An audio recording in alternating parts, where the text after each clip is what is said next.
From the KMNN studios, this is the Kids Morning News Network.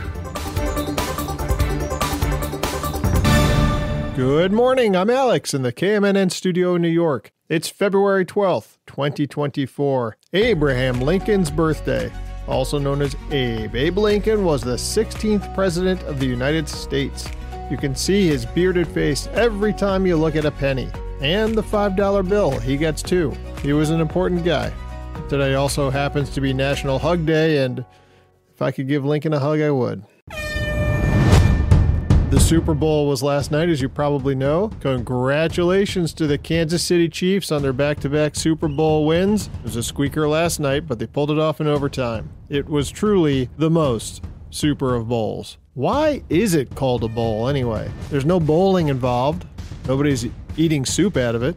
Well, I checked it out, and the term bowl actually goes all the way back to 1914, 110 years ago. Yale University in New Haven, Connecticut, built a football stadium for its team, the Bulldogs. Yale was a bit of an early adopter in football, and they were trendsetters back then. The design of this stadium was unusual, but very smart.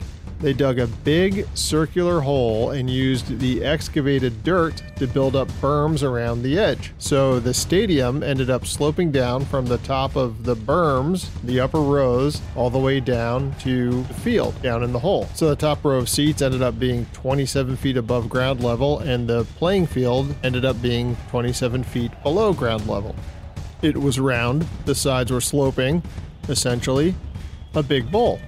And I do mean big. They built it to hold more than 60,000 people.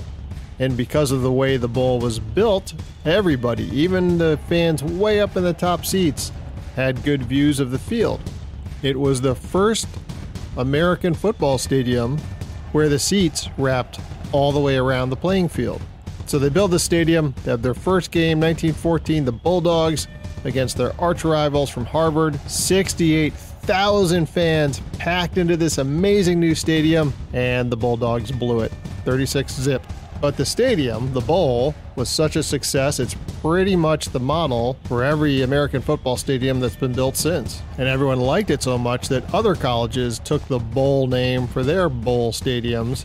And after they built the Rose Bowl in Pasadena, California, when they had a postseason college championship game there, they called it a bowl game.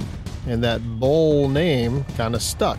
And other colleges started using it for their postseason games. And then one day, the bowl name went big time. It turned pro, and now we have it for the Super Bowl. Oh, and going back to the Yale Bowl, two things they didn't put in the Yale Bowl for some reason: locker rooms and bathrooms. All right, time for today's riddle. On Friday, I said you can catch me, but you can't throw me. What am I? And this is something special correspondent Finney has been dealing with for a few days. It's a cold. All right, here's today's Monday riddle. What do you call a bear with no teeth? Give you the answer tomorrow. Are you and your family going anyplace over break this year? I heard about this amazing new spot. Nobody really knows about it yet, so it's not very crowded. But I'm not really sure there's all that much to do there, and it's also a bit of a hike, about 137 light years away.